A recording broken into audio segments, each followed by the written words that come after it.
இப்போ இருக்கிற சில் கிளைமேட்ல எங்க பார்த்தாலும் சளி, காய்ச்சல். பட் இந்த தூதுவளை ரசத்த குடிச்சோம்னா 2டே நாள்ல சளி வந்துட்டு சரியா போயிரும். எப்படி செய்றதுன்னு பார்த்துடலாம். இதுக்கு ஒரு பாத்திரத்தில் கோகோனட் ஆயில் 2 ஸ்பூன் ஆட் பண்ணிவிட்டு சீரகம், குருமிளகு, மல்லி இது 3மே நான் 1 ஸ்பூன் ஆட் பண்ணியிருக்கேன்.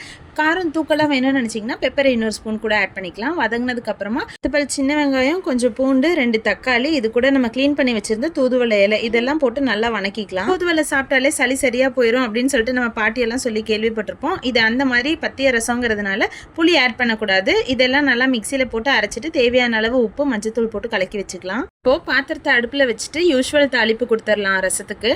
2 ஸ்பூன் கோகோனட் ஆயில் ஆட் பண்ணிட்டு கடுகு போட்டு பொரிஞ்சதும் இடித்து வச்சுருந்த பூண்டு, அது கூட 2 குச்சி கருவேப்பிலை அண்ட் ஒரே ஒரு வரமிளகா, கொஞ்சமாக பெருங்காயம் இதெல்லாம் ஆட் பண்ணி நல்லா ஃப்ரை ஆனதுக்கப்புறமா நம்ம அரைச்சி வச்சுருந்த இந்த ரச தண்ணியையும் ஊற்றி இன்னும் கொஞ்சம் கூட தண்ணி ஆட் பண்ணிக்கிறேன். ஏன்னா அரைச்சி வச்சதுனால ரொம்ப வந்துட்டு திக்காக இருந்துச்சு. நான் அதிகமாக தண்ணி ஆட் பண்ணி இந்த மாதிரி கொதி வரும்போது கடைசியாக கொஞ்சம் மல்லித்தலை போட்டு 2 நிமிஷம் மட்டும் கொதி வர விட்டு அப்படியே ஆஃப் பண்ணி மூடி வச்சிடலாம். இப்போ நல்லா சுடு சாப்பாட்டில் இந்த சுடு ரசத்தையும் போட்டு சாப்பிட்டீங்கன்னா டேஸ்ட் அல்டிமேட்டாக இருக்கும். சளி 2 நாளில் காணாமல் போயிடும். ட்ரை பண்ணி பாருங்க.